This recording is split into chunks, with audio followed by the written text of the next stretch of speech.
Hello friends, இன்னைக்கு நம்ம பார்க்க போகிற ரெசிபி பூங்கார் அரிசி அப்படிங்கிற அரிசியில் செஞ்ச அடை தோசை. இந்த பூங்கார் அரிசியில் விட்டமின்ஸ் அண்ட் மினரல்ஸ், ஃபைபர் எல்லாமே நிறைய இருக்குது. இதை விமென்ஸ் ரைஸ்னு சொல்கிறாங்க. அப்புறம் கர்ப்பப்பை பிரச்சனைகள் எல்லாமே இந்த பூங்கார் அரிசி தீர்க்கக்கூடிய சக்தி இருக்குது அப்படின்னு சொல்கிறாங்க.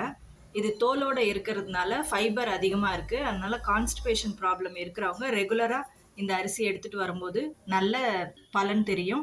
சரி, வாங்க இந்த ரெசிபி எப்படி செய்கிறதுன்னு பார்க்கலாம். இங்கே இப்போ பூங்கார் அரிசி 1 டம்ளர் எடுத்து வச்சுருக்கேன். அதே அளவில் 3/4 அளவு கடலைப்பருப்பு. இந்த கேப்பை ஃபில் பண்ணுற அளவுக்கு துவரம்பருப்பு போட்டால் போகிறோம். அப்போ தான் உங்களுக்கு அடை நல்லா கிறிஸ்பியாக இருக்கும். இது ஒரு 3 டேபிள் ஸ்பூன் பாசிப்பருப்பு. இந்த பூங்கார் அரிசியை நல்லா 3 தடவை வாஷ் பண்ணிவிட்டு 3லேருந்து 5 மணி நேரம் இதை ஊற வைக்கணும். இந்த அரிசி எடுத்து இப்படி நசுக்கி பார்த்தீங்கன்னா நல்லா ஈஸியாக உடையணும், அந்த அளவுக்கு அது ஊறணும்.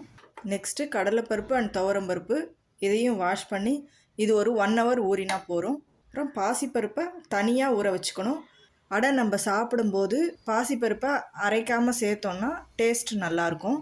அரைக்கிறதுக்கு நான் ஒரு 10 மிளகாவத்தல் எடுத்துட்டுருக்கேன், கொஞ்சம் கல்லுப்பு. இதை நல்லா கரகரப்பாக அரைக்கணும். இன்னொரு முக்கியமான விஷயம் என்னென்னா, நம்ம இதை ஊற வச்ச தண்ணியை கீழே ஊற்றிடக்கூடாது. அதை நம்ம அடைக்க அரைக்கும் போது கண்டிப்பாக சேர்த்து அரைக்கணும்.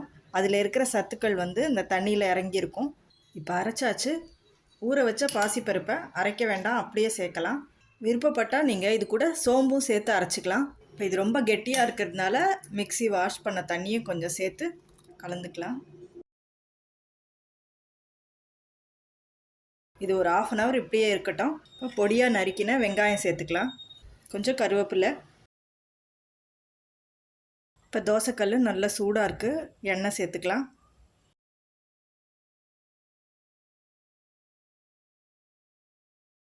ரெண்டு பக்கமும் நல்லா கிறிஸ்பியாக கோல்டன் ப்ரௌன் வர்ற வரைக்கும் வெயிட் பண்ணி எடுத்தால் அடை ரொம்ப சூப்பராக இருக்கும். டேஸ்டியான பூங்கார் அடை ரெடி. தேங்க்யூ.